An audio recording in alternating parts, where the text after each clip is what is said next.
prazer estar aqui e falar de um assunto que eu acho muito importante chamar atenção para essa nova capacidade que, com as epidemias, nós estamos ganhando aos poucos de trabalhos em conjunto. Eu acho que a ciência tem um poder muito grande em relação à diplomacia. Então, eu vou falar um pouco desse projeto que a gente tem trabalhado, que é apoiado por duas instituições, a FAPESP, no estado de São Paulo, e o EMARCI, pela Inglaterra, e estamos aqui, então, são dois pesquisadores, e, na verdade, o nosso foco inicial era trabalhar com arbovírus. Então, pode parecer para muitas pessoas, olha, onde vem essa epidemia, mas, na verdade, nós temos sistematicamente epidemias acontecendo no mundo, e uma necessidade enorme de se trabalhar em conjunto, porque as epidemias não têm fronteiras. Então, vários grupos no mundo inteiro têm trabalhado de forma sistemática para tentar melhorar a nossa resposta às epidemias. Esse aqui é um slide mostrando quais eram os vírus e os principais problemas que se pensava há um ano atrás. E esse tipo de mapa, ou de saber o que está acontecendo, é extremamente importante para que a gente possa melhorar essa nossa resposta. E também, de alguma forma, liga os países e quebra algumas barreiras que são importantes para que a gente possa melhorar o nosso entendimento das doenças e a nossa resposta.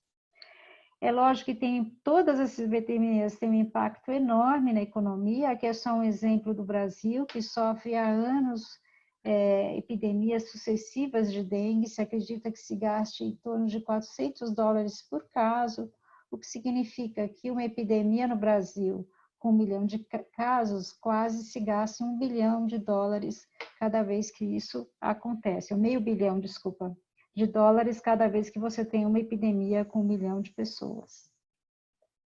Então, uma das linhas de pesquisa e uma das coisas que nós gostaríamos de fazer é trabalhar com essa ideia de você poder usar técnicas de sequenciamento dos agentes infecciosos em tempo real para entender a epidemiologia.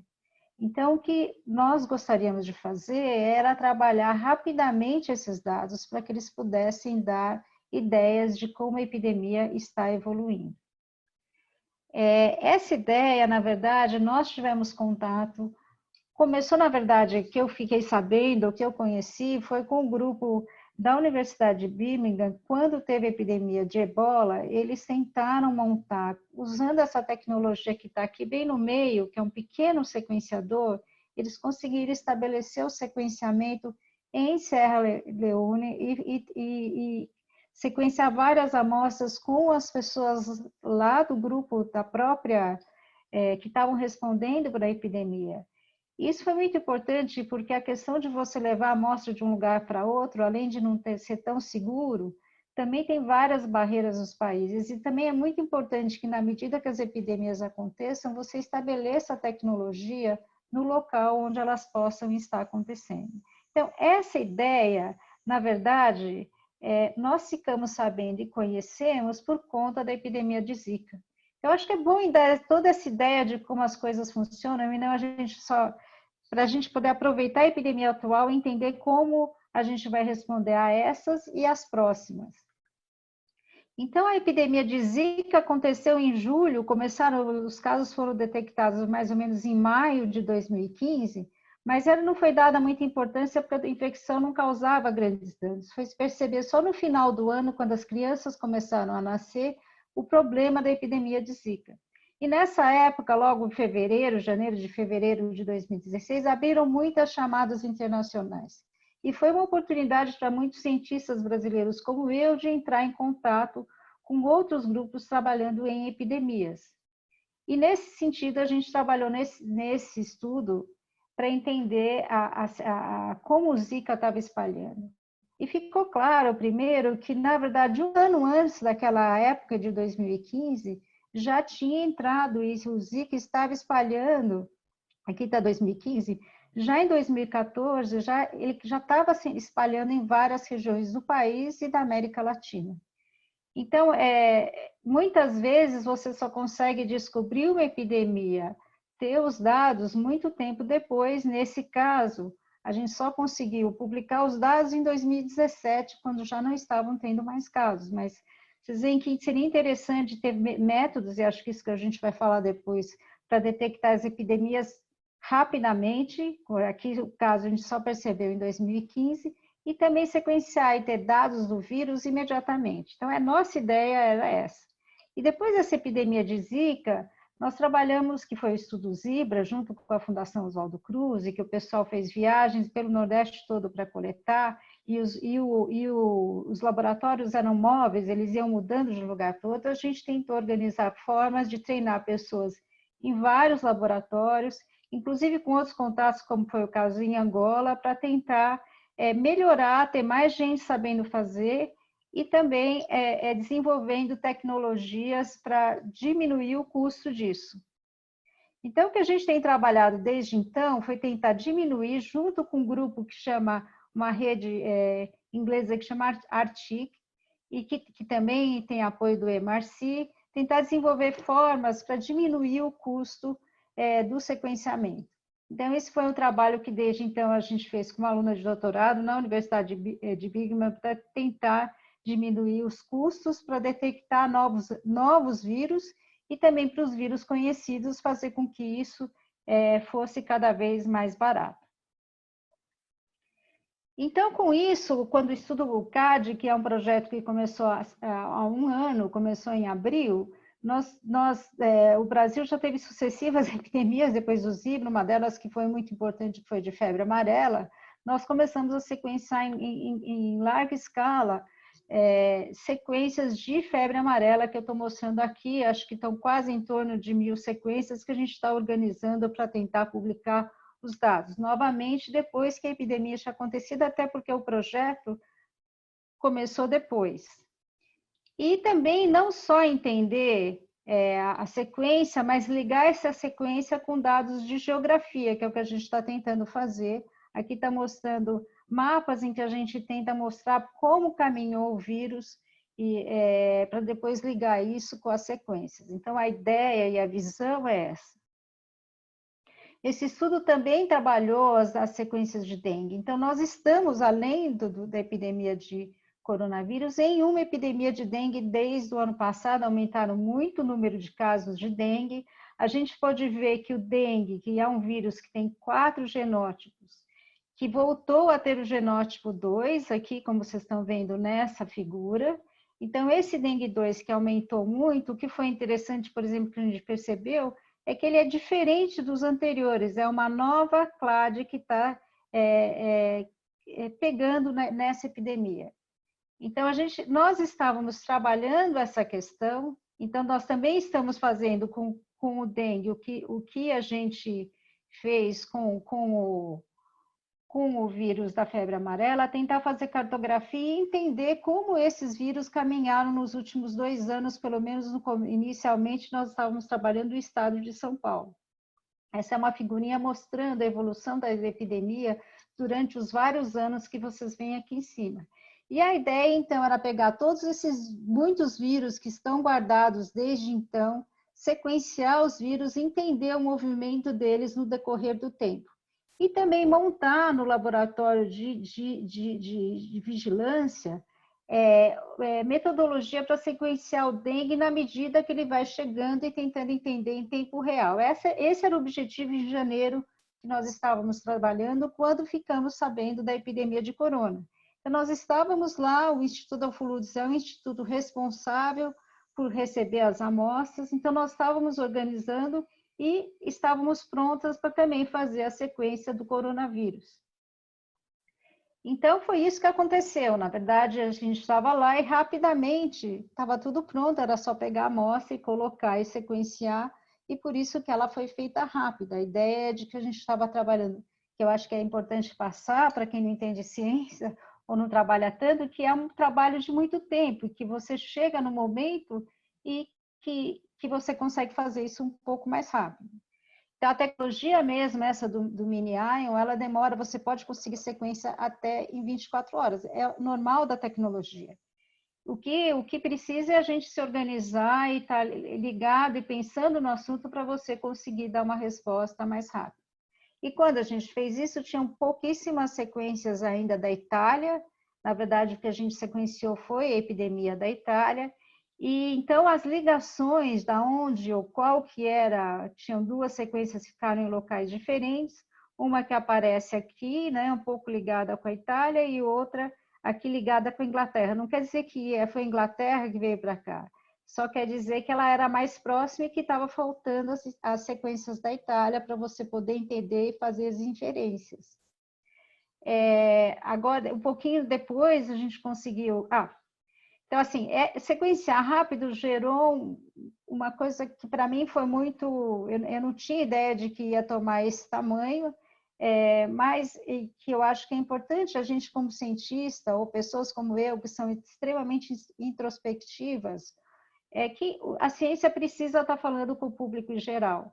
E foi uma coisa que eu também fui pensando aos poucos nos últimos 5 anos, aliás, quando eu era diretora do Instituto de Medicina Tropical, como a gente precisava expandir e como a população precisava conhecer um pouco mais sobre ciência. E como a gente tem que mostrar isso de alguma forma. E, então, foi um trabalho também de poder mostrar, ou de estar se apresentando para a população. Muitas vezes a gente acha, bom, mas é só mais uma sequência. Já tinham milhares de sequências que o nosso grupo tinha feito. Mas, às vezes, o que é para o jornalismo uma coisa importante pode não ser a coisa mais importante em ciência. Mas a gente tem que ter essa oportunidade de explicar a ciência no dia a dia, com as pequenas coisas, para aquilo que chama mais a atenção do público e está aberto a isso também. Eu acho que isso foi um aprendizado para mim, e eu fiquei muito, assim, agradecida ao Maurício por fazer um quadrinho que eu acho que isso acaba chegando a um grupo maior de pessoas, e principalmente de crianças, e coloca no imaginário de todo mundo o cientista como uma possível carreira para as crianças e para os adolescentes. Bom, voltando aqui ao assunto, o que a gente também viu? Pois com algumas sequências, e aqui estão de novo mais 5 sequências do Brasil, algumas que foram já o Instituto Adolfo Lutz fazendo eles mesmos as sequências, que, na verdade, esse vírus muta pouco. E aqui em vermelho são 3 sequências do Brasil, um que transmitiu para outros 2, mas vocês veem que é praticamente igual a outras sequências que grupos italianos estão encontrando, exatamente igual, não tem nenhuma mutação de diferença. Então, a gente vai inferir transmissão, não vai ser uma coisa tão simples para esse vírus que muta muito pouco. Então, aqui já mostra que, diferente daquela anterior, já tem mais sequências da Itália e a gente pode ver melhor essa ligação das nossas sequências com as do grupo da Itália. Na verdade, existe um esforço mundial para se entender as sequências, todo dia aumenta o número de depósitos, é muito interessante que todo mundo está colocando as sequências centralizadas, e hoje, se vocês olharem esse site, já tem em torno de 2.400 sequências depositadas nos diversos países. Vocês podem olhar dados e saber como é que isso está evoluindo diretamente desse site. O que nós estamos fazendo agora primeiro, tentamos também ligar dados e sequências com epidemiológicos.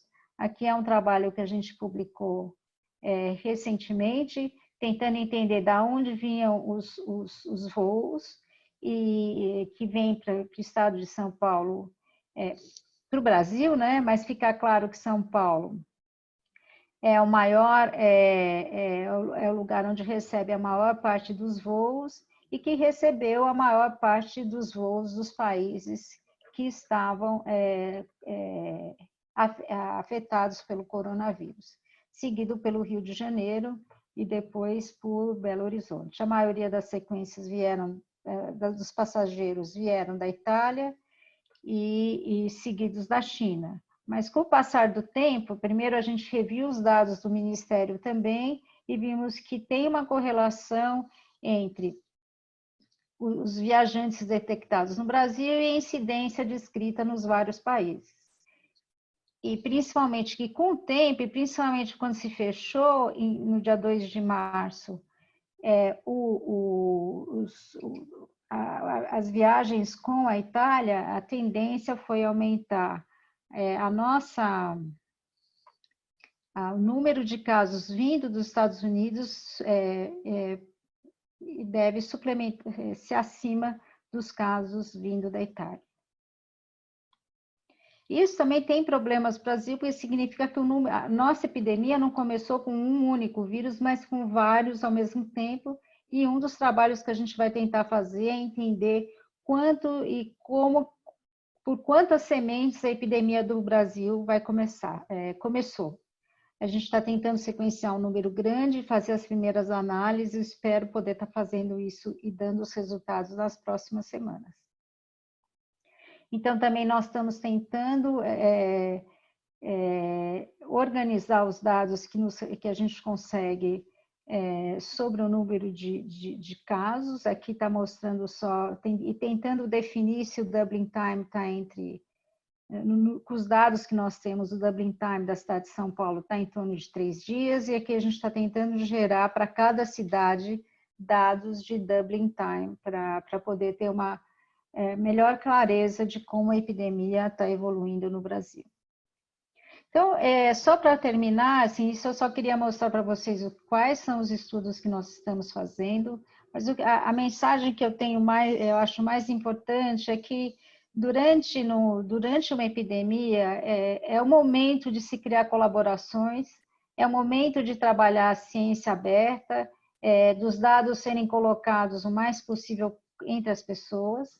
Outra questão que é importante também é a parte de ética em pesquisa. Eu acho que precisa, numa epidemia, principalmente epidemias muito grandes como essa, a rapidez da resposta dos estudos tem que ser maior, e a gente tem que rever para que tenha todas essas questões éticas tenham que ser feitas de uma forma muito mais simplificada do que no momento quando a gente está fora de uma epidemia. Nós temos que ser éticos em pesquisa, continuar com a ética, mas precisamos também achar modelos melhor para que isso seja feito o mais rapidamente possível. E o mais importante é que quando termine a epidemia, que a gente consiga continuar a trabalhar as perguntas importantes daquele agente. Hoje nós estamos sentindo falta de não termos continuado os estudos com a MERS, por exemplo, de já não existir uma vacina para a MERS que pudesse ser rapidamente transferida para o caso desse novo Covid. Então, é muito importante que a gente estabeleça melhor o treinamento e a organização depois de uma epidemia. É isso que vai tornar o mundo mais forte para combater as próximas, que certamente virão. Então, eu acho que era isso que eu tinha para falar, eu poderia passar, então, não sei se vão ter perguntas, ou então para o próximo apresentação. Obrigada. Sim, professor Esté, obrigado. Eu acho que eu destacaria muito da pesquisa essa corrida contra o tempo nesse momento, mas uma corrida contra o tempo que, na verdade, agora se baseia todo esse trabalho de correr contra o tempo para identificar e rastrear genomicamente o vírus, ele se baseia num trabalho, como a senhora falou, de muito tempo. Então, para que nós tenhamos um bom desempenho nessa corrida contra o tempo, é fundamental uma pesquisa de base desenvolvida antes, e isso leva bastante tempo. E queria agradecer muito a quem está nos assistindo. A gente já tem mais de 100 pessoas conectadas, nos acompanhando. A professora mencionou agora no final da sua fala a questão dos dados, do acesso aos dados abertos, e aí é onde entra o início, pode começar a apresentação. Eu acho que essa é a deixa para você falar de dados abertos, de participação colaborativa, de novas tecnologias, de aplicativos. O webinar está sendo gravado, então quem depois quiser acompanhar, eu vi uma pergunta, alguém querendo saber se estava sendo gravado, está sendo gravado, e a gente vai depois disponibilizar o vídeo. Nós temos uma enquete sobre como que as pessoas estão se comportando nesse momento em relação ao isolamento social, auto-isolamento e medidas de quarentena. Por enquanto, 89% das pessoas estão seguindo as orientações mais radicais, de maior isolamento, ou seja, trabalhando de casa, tentando sair de casa o mínimo possível, 10% ainda estão parcialmente precisando sair para estudar, para trabalhar, usando transporte público, e 1% não mudou a rotina. Então, de fato, a gente tem um reflexo do que a gente vê hoje no mundo. Bonício, é contigo, fica à vontade. E no final nós vamos ter as perguntas. Quem quiser mandar perguntas, temos aqui pelo Zoom um Q&A. Podem enviar perguntas e no final nós vamos ter uma sessão de perguntas para a professora Esther e para o doutor Nício. Obrigado, Leonardo. É difícil falar depois da professora Esther, né? Já que falou diversas coisas que estão ajudando a entender melhor essa questão da epidemia do coronavírus no Brasil e de outras epidemias prévias, mas o que eu vou trazer aqui hoje é o que tem sido falado em vários lugares do mundo como métodos alternativos para estimar a dimensão da epidemia nos países, né? Uma vez que a gente tem hoje essa estatística de que apenas 12% dos casos confirmados no Brasil são notificados, existe aí, é urgente essa necessidade de entender qual é a real dimensão que a epidemia está tendo no país. E eu fiquei muito feliz quando a professora mostrou no seu primeiro slide o ProMed, né?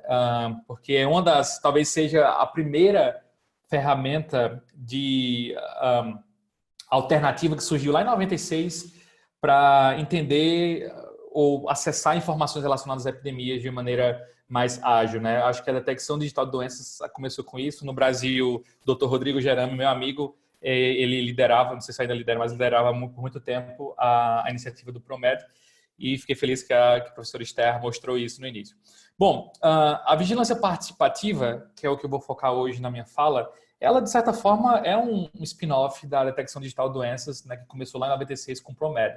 Na verdade, desde 2003, vejam só, 2003, aqui na Europa, eu estou falando de Zurich, aqui na Europa começou o movimento chamado InfluenzaNet, que foi um consórcio de vários países que criaram suas próprias plataformas de coletar informação sobre sintomas de usuários que entravam num site e reportavam esses sintomas através desse site, para entender a atividade de influenza que estava acontecendo naquele território, 2003. Ao longo do tempo, outras estratégias foram surgindo. Em 2014, o Brasil passa a ser um dos países que utilizou a vigilância participativa, o crowdsourcing em saúde, para entender como o risco de algumas epidemias, especificamente naquela época ali da Copa do Mundo, já que um ano e meio antes, o Brasil tinha perdido a eliminação, o certificado de eliminação do sarampo, e aí o Ministério da Saúde precisava de uma via, né, de um sistema para complementar as fontes tradicionais, tentando ali estimar o risco de um surto que pudesse acontecer nesse evento de massa tão importante que foi a Copa do Mundo. Em 2016, o Ministério da Saúde utilizou novamente, de maneira oficial, uma outra plataforma chamada Guardiões da Saúde, que também fez essa mesma abordagem de usar vigilância participativa, de usar crowdsourcing em saúde para tentar compreender melhor o eventual risco de um surto de doença infecciosa, a epidemia surgir ali num momento tão importante em que a mídia estava olhando muito o que estava acontecendo no Brasil e, ao mesmo tempo, a chegada de diversos estrangeiros que ali aumentava potencialmente o risco da gente ter alguma coisa acontecendo que a gente não tinha observado antes. Bom, os termos eles sofrem evoluções, mas basicamente a essência permanece. Então, se antigamente que eu falo de 2009 era chamado de detecção digital de doenças, hoje a área ela evoluiu para esse nome chamado epidemiologia digital, mas no final do dia elas funcionam de maneira muito semelhante.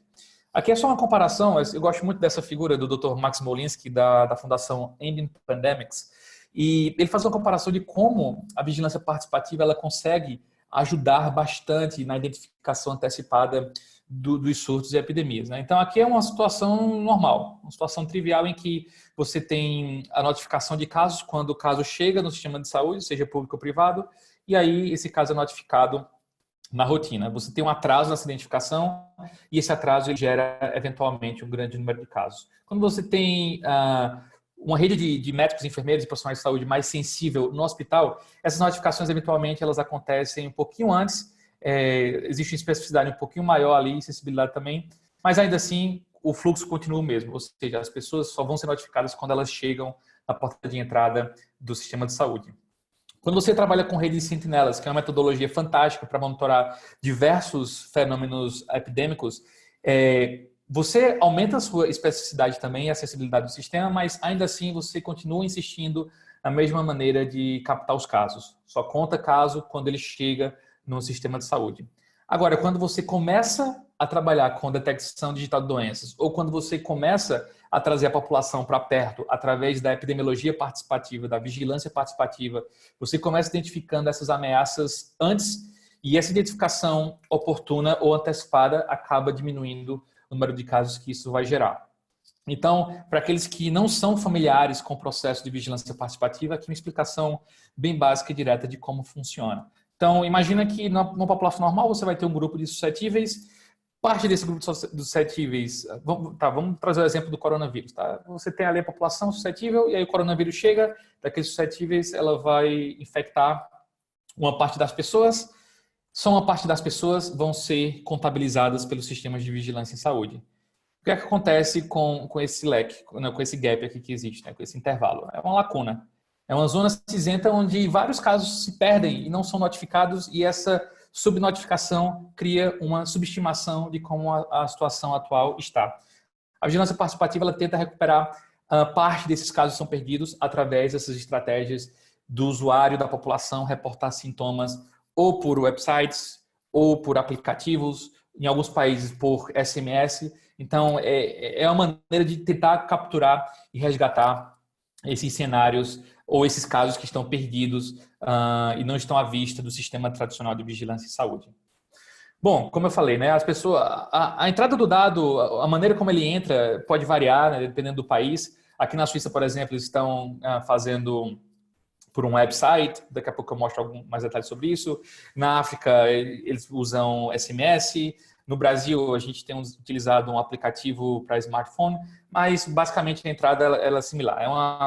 Tem que ser de uma maneira móvel ou uma maneira web para que a gente consiga capturar esse dado em tempo quase real.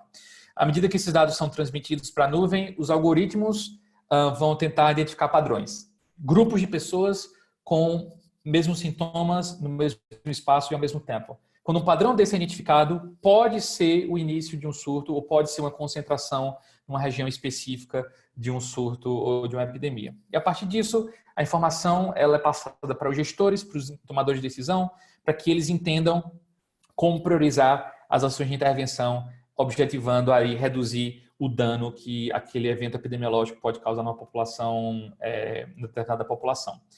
Mas um grande lance que é importante na epidemiologia, na vigilância participativa, é que essa informação volte para o cidadão. Ele está participando lá no início da cadeia, informando seus sintomas, e ele precisa receber essa informação mostrando quão saudável é a comunidade em que ele vive ou qual é o status da doença ali em seu território. Porque isso pode ajudá-lo a entender... Oi? Se você me permite te interromper, Claro. só queria te pedir, está havendo algum problema na tradução? Você precisa colocar o seu globo de tradução em off, para que as pessoas que estão acompanhando em inglês, as duas vozes estão causando alguma confusão. Eu não estou vendo essa opção aqui.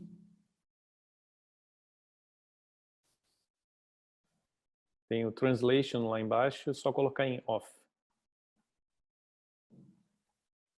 Na toolbar. Para que parece que algumas pessoas estão tendo dificuldade, o seu áudio está muito alto, para que eles possam acompanhar a tradução de maneira... Tá. Eu não estou vendo esse globo, não está aparecendo aqui para mim. Deixa eu parar de compartilhar a tela. Só um minuto. Sim. Só como temos algumas pessoas acompanhando em inglês... Claro.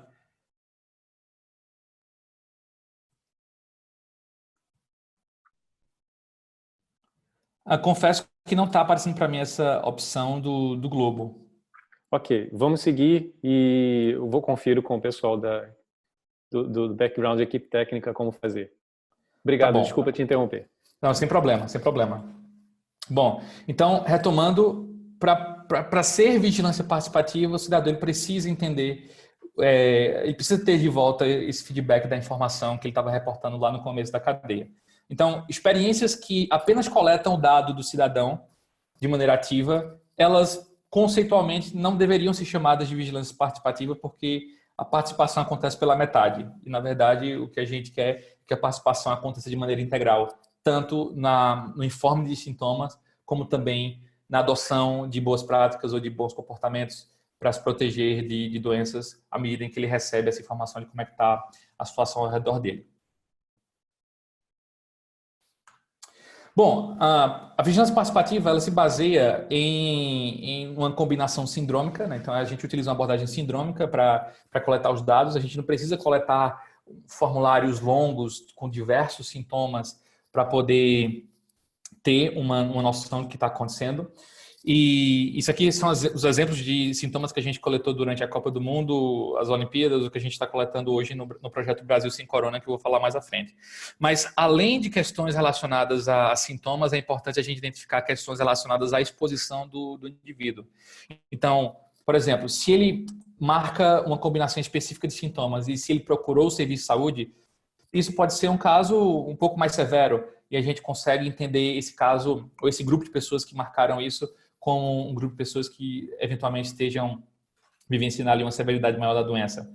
Ou então se ele viajou para fora do Brasil, no caso das Olimpíadas ou da Copa do Mundo, ou então se ele conhece alguém que tem algum desses sintomas, tentando estabelecer ali minimamente o que seria o início de uma rede de contágio. Então assim, não apenas sintomas ou questões clínicas, mas questões de exposição ao risco também são importantes quando a gente está utilizando a abordagem de vigilância participativa. Esse paper é super interessante porque ele mostra de maneira muito objetiva, prática e explícita a vantagem e as características se você compara a vigilância participativa com a vigilância tradicional. Na vigilância tradicional você tem ali uma hierarquia, você tem ali muitas camadas e processos onde a informação vai trafegar ali até você ter a noção exata de o que está acontecendo. A vigilância participativa, essa hierarquia ela não existe, ela passa a ter uma visão mais horizontal, mais holística, onde o cidadão ele tem um papel fundamental como fonte mais primária de informação numa situação epidêmica. Falando um pouco da experiência que a gente teve na Copa do Mundo, bom, como eu tinha mencionado que a gente utiliza uma abordagem sindrômica, para a Copa do Mundo a gente fez exatamente isso que vocês estão vendo. Então as pessoas reportavam esses sintomas aqui nessa primeira coluna, a gente fazia uma combinação para gerar essas síndromes específicas e a gente conseguia fazer uma inferência para algumas doenças que tinham uma relevância ali no evento de massa, como a situação da Copa do Mundo. Vocês estão vendo aí essa tela, isso voltando lá para 2014, como foi o aplicativo da Copa do Mundo, vocês estão vendo que a gente fazia isso com a gamificação para tentar motivar e engajar o máximo possível o usuário para responder. Porque um grande desafio da vigilância participativa é o engajamento, é o que faz o usuário, o indivíduo, a reportar periodicamente sintomas através disso. E aí tem como lançar mão de algumas técnicas, como por exemplo a gamificação para existir esses reportes diários. Mas além disso, a gente geralmente entrega um pacote de outras informações dentro disso, já que ele vai ter ele vai ter que baixar o aplicativo em seu smartphone, nesse caso, e a gente precisa dar para ele alguma coisa em troca. Nesse caso, a gente tinha colocado um guia de saúde, de informação em saúde, porque para os estrangeiros que baixavam, já que estava disponível em 3 idiomas, eles conseguiam ver, por exemplo, as áreas de risco para malária no Brasil ou qualquer coisa desse tipo, e conseguiu se proteger melhor, de maneira mais adequada. Não vou entrar muito em detalhes por causa do tempo, mas só para vocês terem uma noção dos resultados que a gente alcançou durante os 2 meses em que essa plataforma estava no ar durante a Copa do Mundo. Foram 7 mil usuários ativos, o que se você comparar com outras estratégias de vigilância participativa ao redor do mundo, são números bem interessantes para 2014, gerando mais de 47 mil reports. E a gente conseguiu, por exemplo, identificar mais de 400 indivíduos com síndrome respiratória em tempo quase real geolocalizados. Ou seja, isso é um seu tipo de base de dados que é o sonho de qualquer epidemiologista ou de qualquer técnico de vigilância em saúde, ter a informação em tempo quase real, geolocalizada, para que isso consiga fazer a intervenção. Então, esse é o tipo de coisa que a vigilância participativa ela acaba permitindo. A gente publicou esse paper, está disponível para quem quiser ver mais detalhes. Deixa eu só tirar aqui esse... Agora entrou essa notificação, eu estou sem conseguir mover o mouse aqui.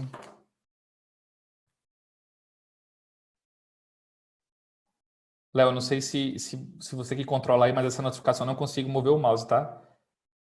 Está solicitando um controle remoto. Sim, a gente está vendo isso, não sou eu que estou controlando, Ah, a gente está tá. vendo isso tentando resolver a tradução. Sua voz estava bem no nível da tradutora, então estava criando alguma dificuldade. Uhum. Ver se agora volta. Eu queria só aproveitar, você está terminando, né, Eunice? Isso. Tá. Você me avisa quando voltar o teu controle. Temos já algumas perguntas. Eu queria já te fazer uma pergunta, aproveitando que você está no final da tua apresentação.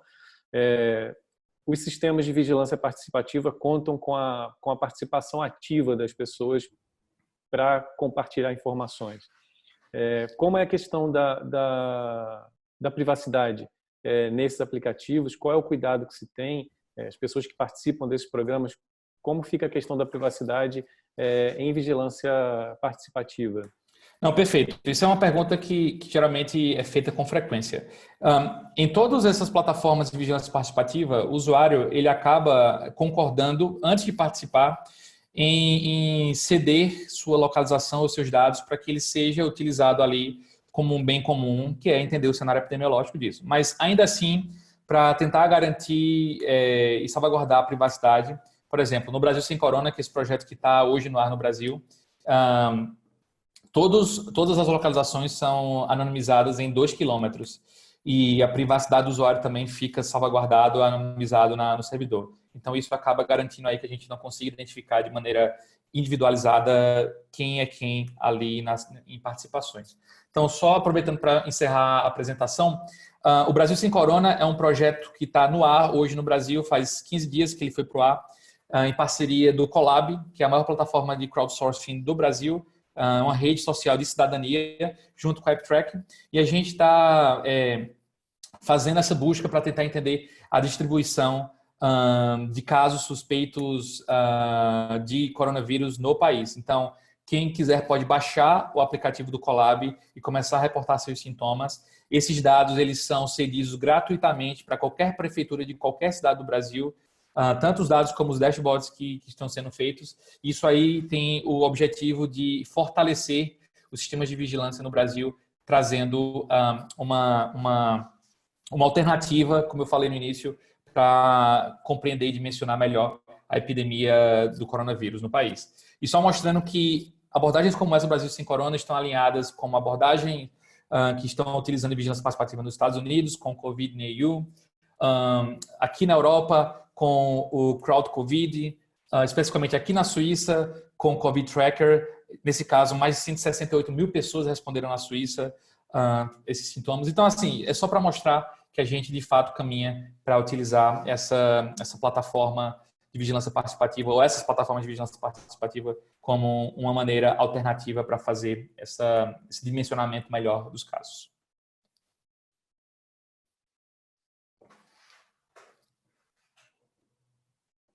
Perfeito, obrigado, Tonício, obrigado, professora Esther. Temos algumas perguntas já.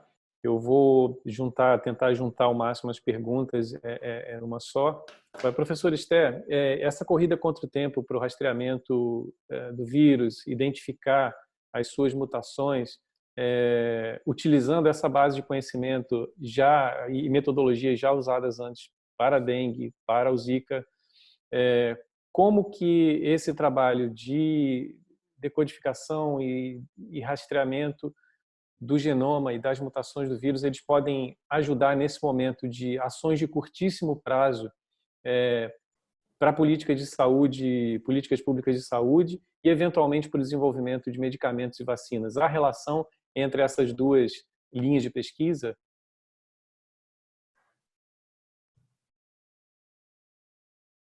Professora, está no mudo. Desculpa. Tem relação, mas ela não é uma relação direta. Eu acho que isso ficou talvez um pouco confuso na hora que a gente deu a apresentação. Alguns dados, quando a gente juntar um pouco um número maior de amostras, talvez seja possível fazer como aqueles dados de R0, que é quantas pessoas você... A sequência pode dar alguns dados como esses da taxa de transmissibilidade em grupos, mas você precisa de um número maior para você poder fazer para cada região. E essa era a questão experimental que a gente estava fazendo. Outra questão que pode ajudar, mas para esse vírus especificamente, não é tão simples de fazer, porque ele muda muito, muda pouco, quer dizer, você não consegue rapidamente, só com dados de sequência, indicar da onde está indo de um lugar para o outro. Que isso foi feito muito no Ebola, pelo grupo que trabalhou a parte do Ebola, e que por isso, como muda muito pouco, ele não vai, no meu entendimento, não vai ser possível fazer o que a gente achava que daria para fazer, que é fazer as ligações entre como é que está espalhando isso tão rápido, mesmo sequenciando tão rápido, mesmo tempo de chegar às amostras, de você sequenciar, esse vírus está indo um pouco mais rápido do que a gente imaginava que facilitaria esse vínculo epidemiológico. Mas eu acho que várias medidas de tempo da epidemia, que são importantes para vários modelos epidemiológicos, a sequência sim poderá ajudar. Agora, o dado em si, e principalmente o dado em grande quantidade, como está acontecendo agora, serve às pessoas que estão trabalhando com outras pesquisas. Se você desenvolve uma droga e você sabe o local onde essa droga atua naquele vírus, é interessante você já conhecer quais são as mutações que estão surgindo naquela, por exemplo, enzima do vírus. Então, o dado em si, em conjunto, é importante. Mas não é uma coisa direta, não é que isso vai gerar a vacina, ou isso que vai gerar a droga. Quem está desenvolvendo droga vai se beneficiar desse tipo de dado. Exato. Sim, me responder, eu vou à próxima pergunta, que é entender se esse esforço global de pesquisa para combater o coronavírus, se por um acaso, de alguma maneira, como efeito colateral, os resultados de pesquisa podem ajudar também o combate depois à dengue ou zika no Brasil, por exemplo. Se esse conhecimento, de alguma forma, como efeito colateral, ele pode trazer algum benefício para o combate à dengue e ao zika. Com certeza, todos esses esforços conjuntos, e eu fui uma pessoa que começou a trabalhar com a epidemia de HIV, em um determinado momento, tudo que foi feito com HIV acabava sendo transferido para as outras áreas de conhecimento. Os estudos de HIV tiveram importância fundamental para melhorar o nosso entendimento sobre imunologia, por exemplo. E aqui vai acontecer a mesma coisa. Então, tanto de melhorar as estruturas como o Onísio colocou, quer dizer, o que está sendo desenvolvido vai poder ser desenvolvido, vai poder ser colocado para essas outras epidemias também, na medida que as pessoas, nesse momento, começam a conhecer melhor esses métodos, talvez possam responder mais a perguntas, e isso passasse a fazer parte do cotidiano para as outras epidemias menores, que não chamam tanta atenção, mas que também são muito importantes e causam bastante problema. Então, acho que é um caminho. Tudo que se desenvolve, a gente já pensar como isso daqui a um pouco, quando a gente tiver um pouquinho mais de tempo, como isso vai ser colocado para os próximos agentes. Obrigado, professora. Tenho algumas perguntas para o Onísio também. Existe um aplicativo que está sendo divulgado que é do Ministério da Saúde. Você mencionou o aplicativo que foi desenvolvido junto com o Colab. Então, e mais uma pergunta que é relacionada. Nesses aplicativos, como que é feita a correlação entre os sintomas reportados e as doenças que estão sendo monitoradas? Então, são duas perguntas para entender como que esses esforços, se eles por um acaso são integrados desses diferentes aplicativos para vigilância participativa, e como que é feita dentro dos aplicativos a correlação entre os sintomas e as doenças que se deseja monitorar. Sim. Não, é uma boa pergunta também, que às vezes as pessoas estão assim, é uma pergunta recorrente onde eu tenho falado sobre o Brasil Sem Corona. O aplicativo que o Ministério da Saúde desenvolveu, ele, como eu falei, né, conceitualmente a vigilância participativa precisa ter a entrada de dados do cidadão e o retorno para ele, mostrando como é que está a situação ao redor, né, no ambiente que ele vive. Até onde eu sei, o do Ministério da Saúde não possui essa característica. Então, a gente pode assumir que ele não está de maneira adequada dentro do que a vigilância participativa traz. Ele pode ser um sistema de entrada de dados que o Ministério da Saúde está utilizando. Mas se você buscar outras plataformas de vigilância participativa, não só do Brasil, mas no mundo, você vai ver que todas precisam seguir esse fluxo que eu tinha falado. A entrada de dados pelo cidadão e o recebimento de informação também pelo cidadão, para entender como é que está essa situação. Então, são plataformas diferentes. O nosso objetivo com o Brasil Sem Corona é, de fato, ajudar gratuitamente as prefeituras de qualquer lugar do Brasil a melhorarem seu sistema local de vigilância em saúde. Não é para substituir sistema de saúde, de vigilância em saúde, não é para substituir nenhum instrumento que ele usa na rotina, é apenas para qualificar e melhorar ainda mais o nível de informação que ele consegue coletar na sua rotina. E sobre quais são as doenças que a gente está mirando, uma outra característica da plataforma Brasil Sem Corona é que a maneira como a gente modelou esse algoritmo sindrômico, a gente consegue estimar não apenas casos relacionados ao coronavírus, mas a gente consegue estimar também outras situações relacionadas a outros quadros de infecções respiratórias ou até mesmo a arboviroses. Então, a vantagem de você, do usuário, participar com isso é que ele vai estar gerando informação que a prefeitura pode usar que, eventualmente, pode se correlacionar não apenas com a situação do coronavírus, mas também com outras doenças que não deixaram de acontecer, né? De repente, o sistema de saúde está mais sensível para a história do Covid-19, mas o Brasil tem doenças endêmicas aí em várias regiões que elas têm sua sazonalidade para ocorrer e no meio dessa epidemia toda de coronavírus, elas vão continuar ocorrendo e vai ser muito importante que as prefeituras tenham esse instrumento para entender o que está acontecendo, não apenas com Covid, mas também com outras doenças. Então, a partir da combinação de sintomas, a gente consegue estimar de qual doença que a gente está falando, de qual síndrome a gente está falando. Eu vou juntar duas perguntas aqui que estão relacionadas tanto para a professora Esther como para o doutor Nício, da Patrícia Flores e do Paulo Basta. Paulo é colega nosso da Fiocruz, pesquisador da Escola Nacional de Saúde Pública. A Patrícia e o Paulo fazem perguntas um pouco parecidas e complementares.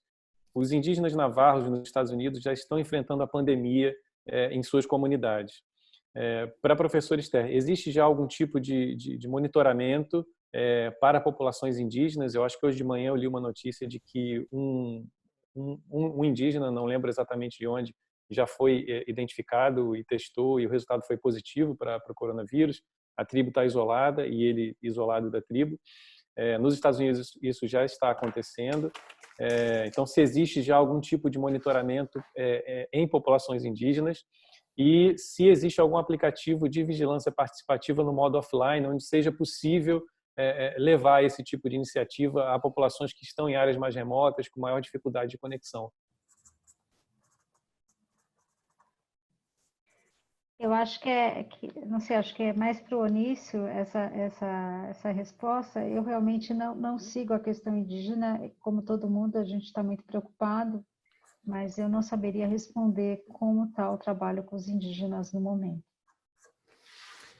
Especificamente sobre plataformas ou intervenções digitais que façam a vigilância participativa com indígenas, eu também desconheço de qualquer estratégia que esteja sendo utilizada, mas sobre utilizar abordagens como essa em áreas remotas, eu acho que diversos lugares do mundo demandam outros tipos de interface que não sejam aplicativos para fazer vigilância participativa. Então, por exemplo, a gente tem hoje um projeto no Malawi, aqui pela Universidade de Zurique, em que uma das coisas que a gente faz é um inquérito epidemiológico através de SMS e ligação automática, né, via URA. Então, isso pode ser vigilância participativa. Só não é feita por aplicativos móveis, porque na realidade de países como Malawi, por exemplo, você não tem uma disponibilidade de smartphones muito alta em relação aos usuários. Então, assim, eu acho que a vigilância participativa ela transcende o instrumento e ela, de fato, é um conceito. Então, a coleta de dados pode ser via aplicativo para os países que conseguem ter esse tipo de instrumento, ou via SMS, ou até mesmo via web. Aqui na Suíça é feita via web, não existe um app para fazer isso.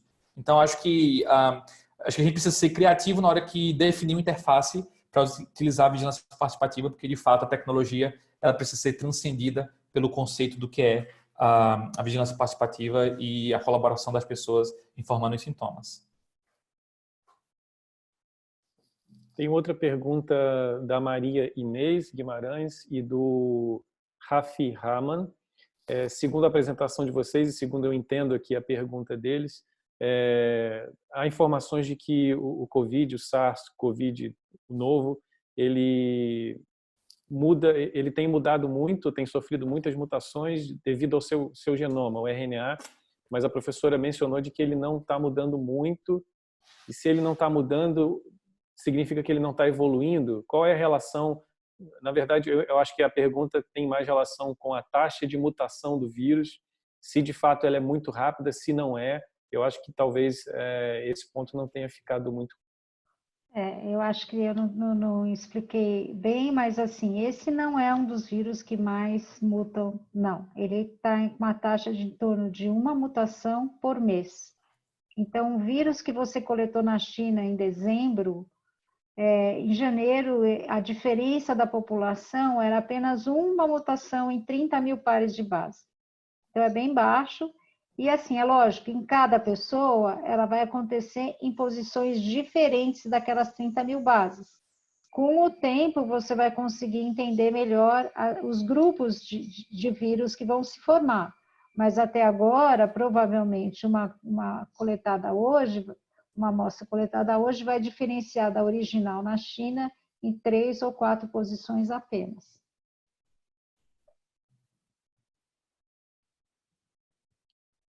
Obrigado, professora. Uma pergunta para o Onísio. Eu acho que uma tecnologia um pouco mais avançada.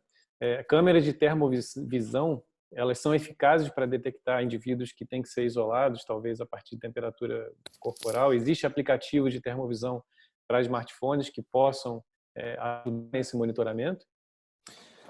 Olha, eu sei que as câmeras de termovisão têm sido utilizadas há bastante tempo no monitoramento de viajantes em aeroportos, por exemplo, né, para identificar, por exemplo, se você viaja pela África, devido aos episódios passados de Ebola, isso já é uma rotina bem recorrente lá. Confesso que não conheço atualmente nenhum app que possua uma tecnologia relativamente confiável que consiga gerar esse diagnóstico, esse indício de que o usuário tem algum sintoma utilizando termovisão. Eu sei que existem smartphones que têm excelentes câmeras termovisão, mas não conheço nenhuma aplicação, pelo menos que esteja em larga escala, utilizando essa abordagem. Mas seria muito interessante se alguém desenvolvesse, tanto para a febre, quanto também, no caso da epidemia atual, algum método da pessoa contar a frequência respiratória.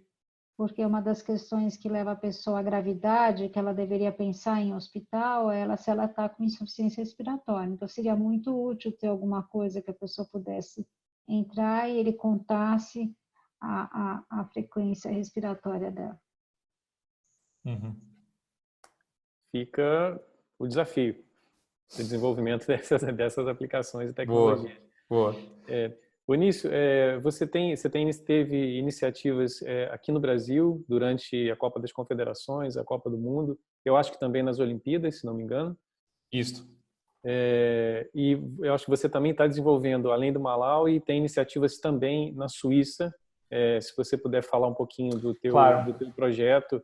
E como é essa abordagem, a gente falou já de privacidade, da questão de privacidade, tem uma pergunta do Celso Malaquias, dando o exemplo da China, né? A China tem sido bem sucedida, mas tem um sistema de monitoramento que alguns consideram um pouco invasivo, às vezes, monitorando e triangulando a posição das pessoas e usando a posição relativa e classificando essas pessoas, às vezes impedindo a entrada delas em determinadas regiões. Então, queria que você falasse um pouquinho dos teus projetos também na Suíça, a partir do Departamento de Economia da Universidade de Zurique, e essa tua percepção que tem a ver com privacidade, mas o quanto que a gente faz sentido ou não a gente considerar essa modulação entre privacidade e um controle maior das epidemias. Claro. Bom, pelo Departamento de Economia de Zurique, a gente tem as nossas pesquisas se concentram em maior parte na África, especificamente no Malawi.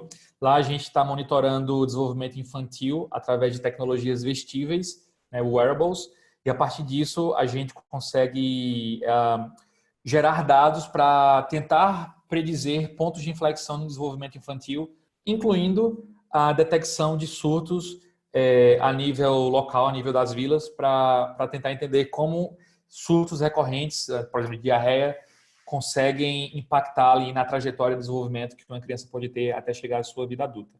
Então, basicamente, as pesquisas que a gente tem feito no departamento, no nosso grupo de pesquisa do departamento, se concentram bem nessa área.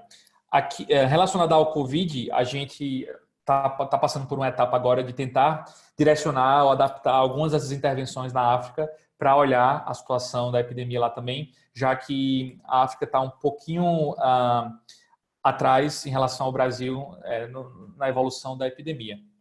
Agora, aqui na Suíça existe um outro projeto que eu estou envolvido, junto com o Hospital do Cantão de St. Gallen. Lá a gente está monitorando, esse é um projeto de uma escala menor, a gente está monitorando médicos e enfermeiros de uma rede específica de hospitais do Cantão de St. Gallen, onde a gente está fazendo abordagem mista de utilizar inquérito sorológico com mobile serving, né, com construção de vigilância participativa, onde os usuários eles são perguntados todos os dias se eles estão com algum sintoma relacionado à doença, e a cada semana eles fazem uma coleta até a gente identificar quando ele soroconverteu para o coronavírus. E existe um esforço da gente tentar montar os fatores de risco para a gente chegar a conseguir estimar soroconversão sem testar de fato sorologia. Então, é um projeto que está sendo liderado pelo Departamento de Infectologia do Hospital de St. Gallen, e a gente está colaborando e contribuindo, utilizando um pouco da tecnologia que a gente já desenvolveu em outras situações aliadas a esse projeto.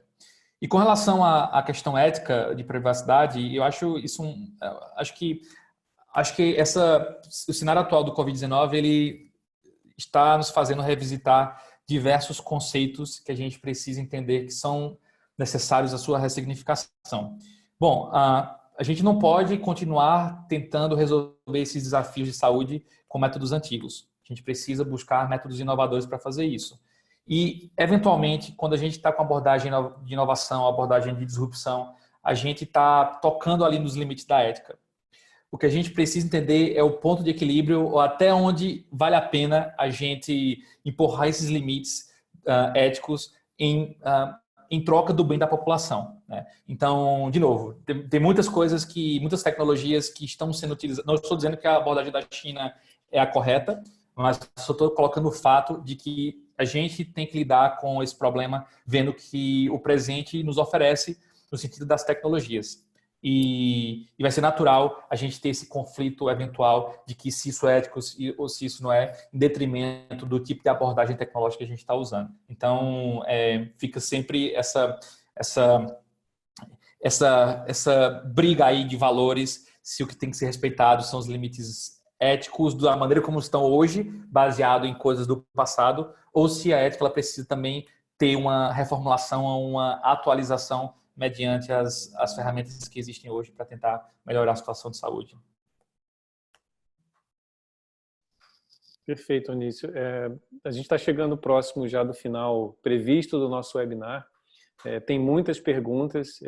Eu pretendo mandar as perguntas para o Onício, para a professora Esther, para que quem perguntou e não teve tempo de ter resposta possa ter algum tipo de retorno. Eu vou, no final agora do webinar, vou deixar aberto uma tela com o meu e-mail. Então, tem algumas pessoas que querem entrar em contato e colaborar, oferecer ou buscar possibilidades de parceria para o desenvolvimento de novas funcionalidades no aplicativo.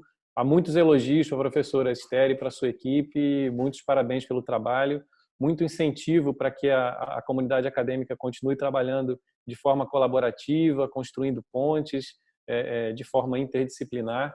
Eu queria parabenizar vocês. O Onício falou agora das iniciativas na Suíça, ele está em Zurique, a Swiss Next Brasil, que hoje promove essa conversa, é uma iniciativa do governo suíço, através da Secretaria de Estado da Educação, Pesquisa e Inovação, e nessas áreas, o nosso objetivo, a nossa grande missão é conectar Brasil e Suíça nessas áreas de cooperação acadêmica, de educação, de inovação, de suporte a startups. Então, eu queria agradecer muito à professora Esther, ao Onício. Deixo com vocês agora algumas últimas palavras.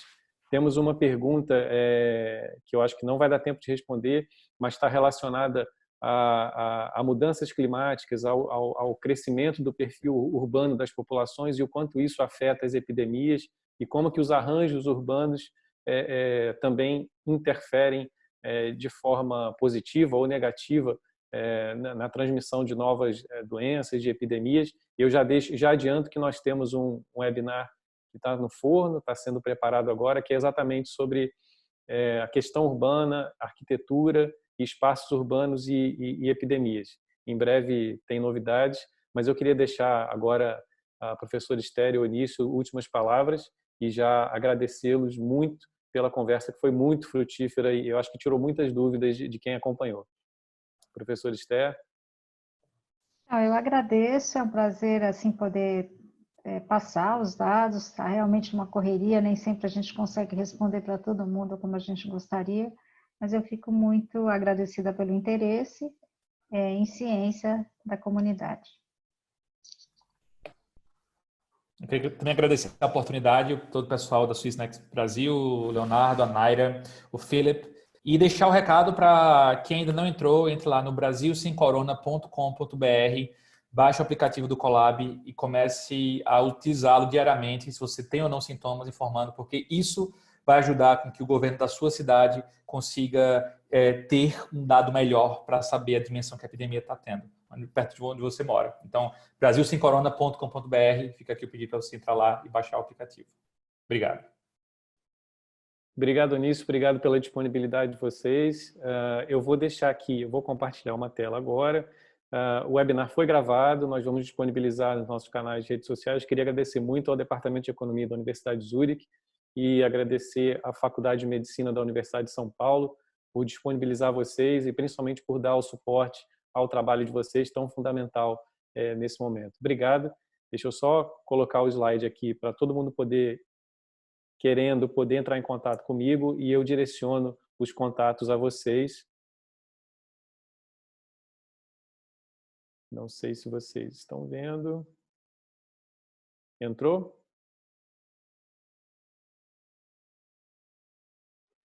A Swissnex Brasil agradece. A Swissnex é uma rede de escritórios que está presente nos Estados Unidos, em São Francisco, em Boston, na Índia, em Bangalore, em Xangai, na China e aqui no Brasil. E em nome da rede Swissnex, eu agradeço a todos vocês. Entrem em contato conosco, acompanhem os próximos eventos. Um grande abraço. Obrigado, professor Esther. Obrigado, Onísio. Espero que em breve a gente volte a se falar e a desenvolver novas iniciativas. Um abraço a todos, cuidem-se, fiquem em casa e permaneçam saudáveis.